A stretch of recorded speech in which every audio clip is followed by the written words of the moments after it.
Hi, I'm Chris Vernon, Master Builders 2008 Painting and Decorating Contractor of the Year, here to discuss some of your most frequently asked house painting questions.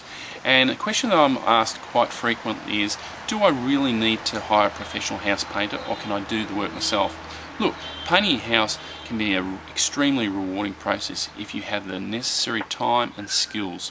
Unfortunately, a lot of DIYers grossly underestimate the skill and time it takes to produce quality finish that is going to add value and protect your home for many years to come. Some of the things you might want to consider are areas such as health and safety, the preparation, which paints to use and in how to apply them, in which circumstances, and a clean up and disposal during and after the job. I just want to talk a little bit more in depth about those areas that you need to consider. Health and safety. If you've got a double-storey house and you're not used to using scaffolding or working off scaffolding or ladders, you don't want to be at the top of the ladder and it suddenly moves. That's a fairly scary situation. You're placing yourself in great peril.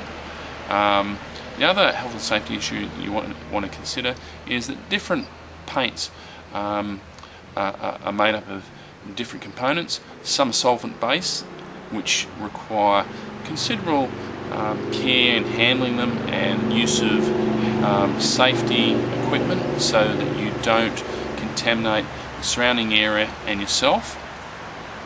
You don't want to poison yourself. Preparation, that's a biggie for DIYs. A lot of the time they grossly underestimate the time it's required to prepare a job before paint application actually starts. In a normal situation where the paint surface you start with is in reasonable condition, you can expect to spend around about 50% of the time, but if it's bubbling, peeling and flaking, you're going to have to spend a lot more time to get it to the point where you can apply the paint to the job. Which paints to use and how to apply them. Professional painters know what paints to use in what situations. I'll give you a classic example. Exterior, you use acrylics on broad walls. Interiors, you can use acrylics as well, plus oils for the trims. Aluminium window frames, you might want to go, if you want a really good finish, you're thinking about changing colour aluminium window frames to a 2-pack system. Now, using 2-packs, the best way to do that, because you have to atomise the paint, is using HVLP spray guns, and that requires quite a considerable amount of skill, and a skill that most DIYs wouldn't have. The clean-up and disposal during and after the job, you want to take particular care in this area. If you've got a house that's pre-1970s, the chances are that the paint that's been used has got lead. Now, you don't want to sand and release that lead into the atmosphere as dust particles, which is going to contaminate your internal of your home, your external of your home, the soil around your home, the soil around your neighbour's home.